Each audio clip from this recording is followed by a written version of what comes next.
Let's continue on with a couple more problems we have to manipulate first before we can integrate. So cosine cubed. I see that cosine could be my inner function, but I don't see its derivative, sine x dx. So I can't just do u substitution here. But I could break this up to be cosine x times cosine squared x dx. And then I know cosine squared x is 1 minus sine squared x dx. So now that I have it this way, I can let u equal sine x du equals cosine x dx.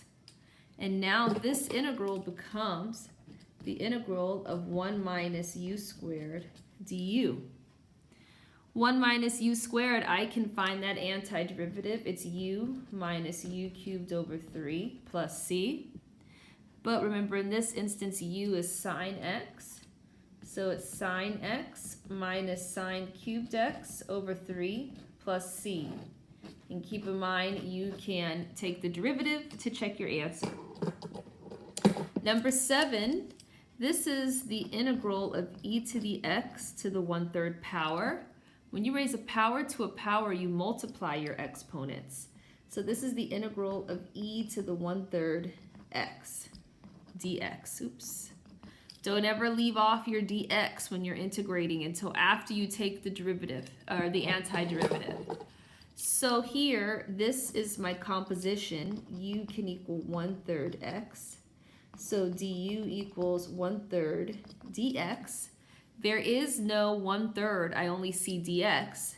So 3 du equals dx.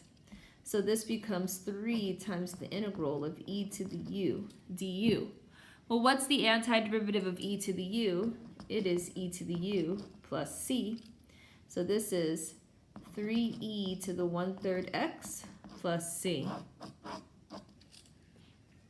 Last but not least are one more to try in this video. Here, I'm looking a step ahead.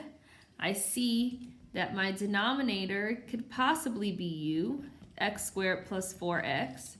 If that is the case, du equals 2x plus 4, which we don't have until we factor out that 2. Oops, and this is dx.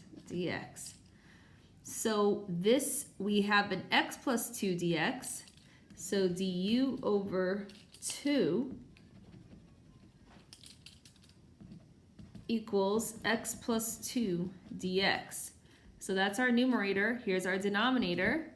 So now we have 1/2 the integral of 1 over u du, which is 1/2 ln absolute value of u plus c.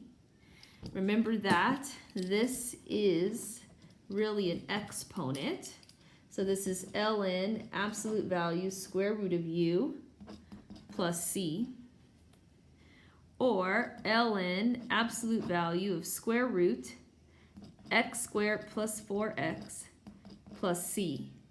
So remember that we can differentiate to check our answer.